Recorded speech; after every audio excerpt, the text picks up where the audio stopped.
프로그래머스 데이터 분석 데브 코스 2기 2팀 1조 발표 시작하겠습니다. 저는 발표를 맡은 선영훈입니다. 저희 2팀 1조는 글로벌 이커머스 시장에서 최적화를 통한 수익 증대를 목표로 고객 행동 데이터 분석을 진행하였습니다. 보시는 목차는 저희가 앞으로 말씀드릴 내용인데요. 저희가 어째서 이 데이터를 골랐고, 어떤 문제를 정의했으며, 어떤 분석을 했고, 그래서 무슨 얘기가 하고 싶은지의 순서로 발표를 진행하겠습니다. 저희가 선택한 데이터는 글로벌 이커머스 공급망 데이터입니다. 이 데이터를 선정한 첫 번째 이유는 이 데이터가 단순 이커머스 시장 정보뿐만 아니라 물품 배송 정보를 포함한 공급망 데이터라는 점입니다. 이는 저희가 이 데이터를 선택한 두 번째 이유로 이어지는데요. 해당 데이터는 매출과 주문자 정보뿐만 아니라 주문별 수익 정보, 예상 배송 일수, 실제 배송 일수, 사기 의심 주문 등 총 53개의 필드가 있었습니다. 다양한 필드를 통해 다채로운 분석이 가능하리라 생각했습니다. 특히 실제 배송 일수뿐만 아니라 예상 배송 일수라든지 주문 중 사기가 의심되는 주문 등의 정보는 다른 데이터에서는 찾아보기 어려운 흥미로운 정보였습니다. 저희가 선정한 데이터는 흥미로운 데이터이기는 했지만 본격적인 분석에 앞서 상당한 양의 전처리가 필요했습니다. 많은 필드 속에는 동일한 값을 지니는 중복열이 있어 통합 작업을 진행했습니다. 중복열 제거 이후에도 35개의 열을 모두 사용하기에는 너무 많았기에 분석을 진행한 열을 선정해 분석을 진행하였습니다.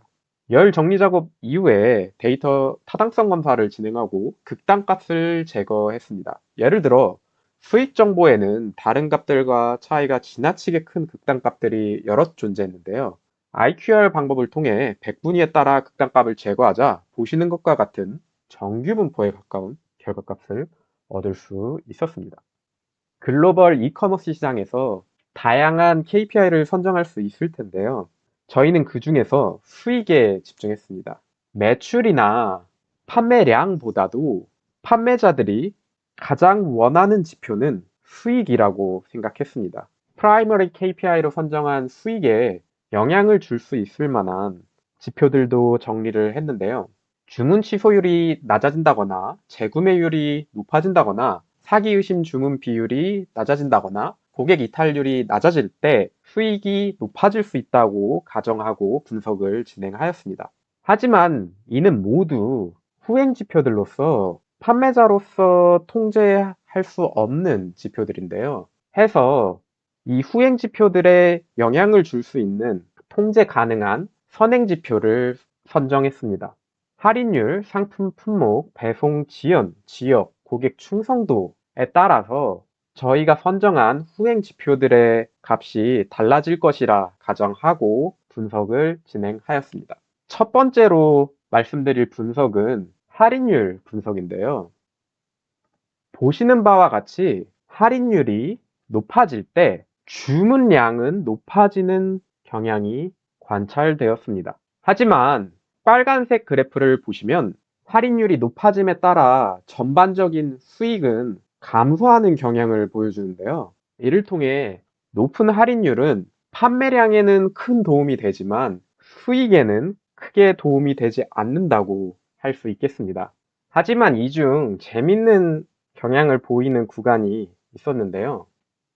할인율 3%에서 9% 구간을 보시면 수익은 크게 감소하지 않으면서 판매량은 증가하는 구간이 있습니다. 저희는 이 구간을 최적 할인율 구간이라고 판단하였습니다. 저희는 이 최적 할인율 구간이 사업의 크기를 키우고 싶어하는 업체들에게 큰 도움이 될 것으로 생각했는데요. 주문한 상품의 양은 늘어나면서 수익은 줄어들지 않기 때문에 투자 대비 효과가 가장 높다고 할 수 있겠습니다. 저희는 이 구간의 효과가 각 상품별로는 어떻게 나타날지 궁금했는데요. 이 3에서 9% 구간과 이후 더 높은 할인에서의 수익 차이가 각 상품에서는 어떻게 나타나는지 알아보았습니다.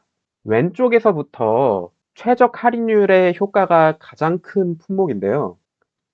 이 중 상위 5개 품목을 보시면 최적 할인율의 효과가 가장 크게 나타난다고 할 수 있습니다. 주요 상품은 축구나 농구 품목이 있는데요. 주로 스포츠 품목에서 이 최적 할인율의 효과가 크게 나타난다고 할 수 있겠습니다.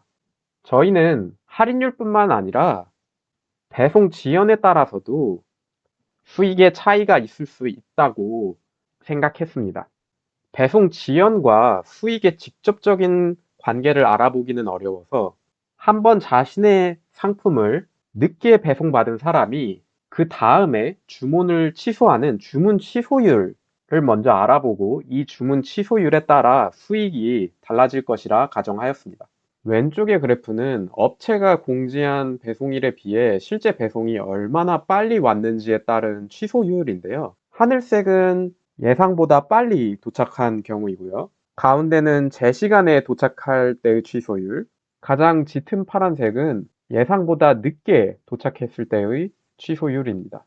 보시면 각 그룹별로 주문 취소율 간에 아주 큰 격차는 보이지 않습니다만 예상 날짜보다 물품이 먼저 도착한 경우에는 주문 취소율이 약간 감소하는 경향을 볼 수 있었습니다. 저희는 이 경향이 대륙별로 차이가 있을 수 있다고 생각을 했는데요. 오른쪽 그래프를 보시면 유럽에서는 물품이 예상 날짜보다 먼저 도착할 때는 주문 취소율이 감소하고 늦게 도착했을 때는 주문 취소율이 높아지는 뚜렷한 경향이 관찰되었습니다. 하지만 라틴 아메리카 쪽을 보면 그 경향이 훨씬 더 약한데요. 저희는 이를 유럽이 지연 배송에 훨씬 더 민감하게 반응한다고 해석하였습니다.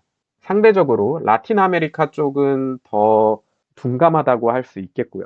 만약 업체가 여러 대륙별 사업장을 가지고 있고 한정된 자원으로 배송 인프라 투자를 한다고 했을 때 가장 높은 투자 효과가 기대되는 시장은 유럽이라고 할 수 있겠습니다. 저희는 이 지연 배송이 주문 취소율뿐만 아니라 재주문율에도 혹시 차이를 가져오는지 알아봤는데요. 지연 배송에 따른 재주문율의 차이는 관찰되지 않았습니다. 하지만 한 가지 흥미로운 점은 모든 구간에서 재주문율 자체는 상당히 높게 나타난다는 점이었습니다. 혹시 할인율에 따라서 재주문율의 차이가 나는지도 알아봤는데요. 할인율이 높다고 해서 재주문율이 높아지는 경향은 관찰되지 않았습니다. 이를 통해서 높은 할인율 상품 같은 경우에는 반복 구매로 이어지기보다는 단순 일회성에 가까울 가능성이 있다고 해석하였습니다. 각 지역별로 어떤 제품이 가장 수익이 좋은지도 알아봤는데요. 흥미롭게도 각 지역별로 가장 수익이 좋은 제품군이 달랐습니다. 왼쪽에 보시는 바와 같은데요. 이를 통해서 글로벌 업체가 각 지역별로 집중해야 될 상품군이 다르다는 점을 알 수 있습니다. 저희가 분석한 데이터에는 흥미롭게도 해당 주문이 사기로 의심되는지에 대한 필드가 있었습니다. 어떤 지역에서 가장 사기 의심 주문 수가 많은지를 확인해 봤는데요. 미국으로 나타났습니다. 아래에 적혀 있는 국가명은 스페인어로 United States로 미국입니다.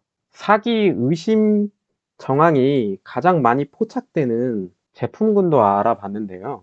이를 통해서 보안 자원을 어디에 더 많이 할당해야 하는지를 알 수 있었습니다. 저희는 고객의 충성도 역시 수익에 큰 영향을 줄 것이라고 생각했는데요. 먼저 고객의 충성도를 구하기 위해서 K-민즈 클러스터링을 통해서 5개의 최적 군집수를 구하였고요. 이를 충성 고객 등의 5개의 구간으로 분류하였습니다.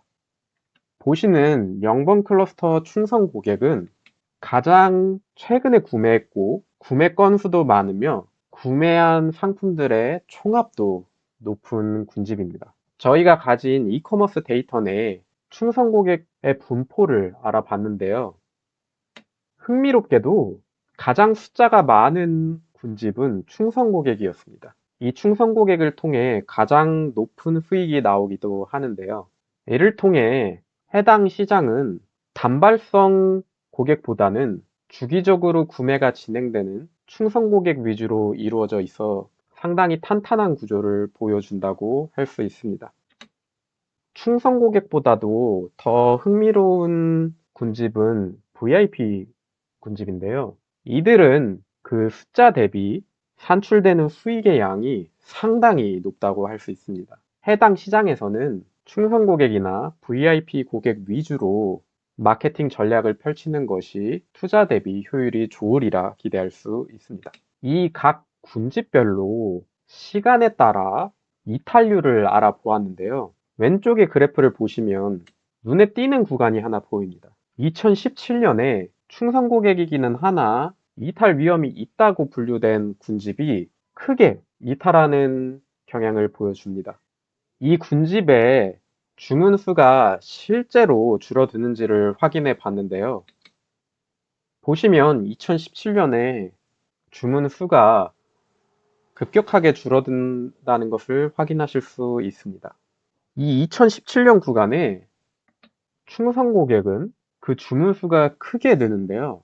이 충성 고객과 충성 고객이지만 리스크가 있는 군집 간에 극단적인 차이가 발생했다는 것은 2017년에 전반적인 시장에서 큰 이벤트가 있었을 가능성을 시사합니다.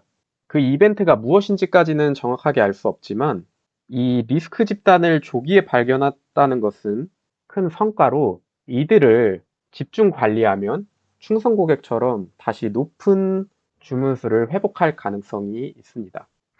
해당 그래프에서 한 가지 더 흥미로운 점은 VIP 고객의 경우 이 2017년 구간을 포함해서 전 구간에서 상당히 안정적인 주문 수를 보여주고 있다는 점입니다. 여기서 저희는 한 번 더 이 시장에서는 VIP 혹은 충성 고객 위주로 마케팅을 펼치는 점이 더 효과적이리라 기대할 수 있습니다. 이제까지 많은 얘기를 해봤는데요. 이를 모두 종합하여 최종적으로 최적화 전략을 제안합니다. 저희가 사용한 데이터는 글로벌 이커머스 공급망 데이터였고요. 가장 중요한 프라이머리 KPI로 수익을 설정하고 이에 영향을 줄 수 있는 주문 취소율, 재구매율, 사기 의심 비율을 알아봤습니다. 하지만 이들은 직접적으로 통제가 불가능한 후행 지표들인데요. 해서 통제 가능한 선행 지표를 통해 최종적으로 프라이머리 KPI인 수익 증대를 목표했습니다. 저희가 살펴본 선행 지표 중 흥미로운 결과를 보여줬던 건 총 4개가 되는데요. 먼저 최적 할인율 구간 3%에서 9% 구간을 찾았고 이를 통해 비용 대비 최대 효과를 낼 수 있는 할인율 구간을 제안드립니다. 배송 지연에 가장 민감한 시장도 찾았는데요. 유럽이었습니다. 여러 시장의 사업체를 가지고 있는 글로벌 사업자의 경우 한정된 자원을 배송 인프라에 우선순위를 정해 투자해야 한다면 그 가장 첫 번째는 유럽 시장이라고 할 수 있겠습니다. 사기 의심 정황이 가장 많이 포착되는 지역도 확인을 했는데요. 미국이었죠. 이를 통해서 지역별 보안 강화를 제안드립니다. 마지막으로 해당 시장에서는 단발성 구매보다는 반복적 구매가 이루어지는 충성 고객이 비율도 높고 주문서도 많고 그를 통해 나오는 수익도 높았는데요. 따라서 충성 고객에 대한 집중 마케팅을 진행하는 게 가장 효과가 좋다고 할 수 있겠습니다. 한 번에 높은 할인율을 통한 단발성 이벤트보다는 방문 횟수에 따른 누적 혜택 등의 프로모션 효과가 더 클 것으로 기대합니다. 이상 2팀 1조 발표 마치겠습니다.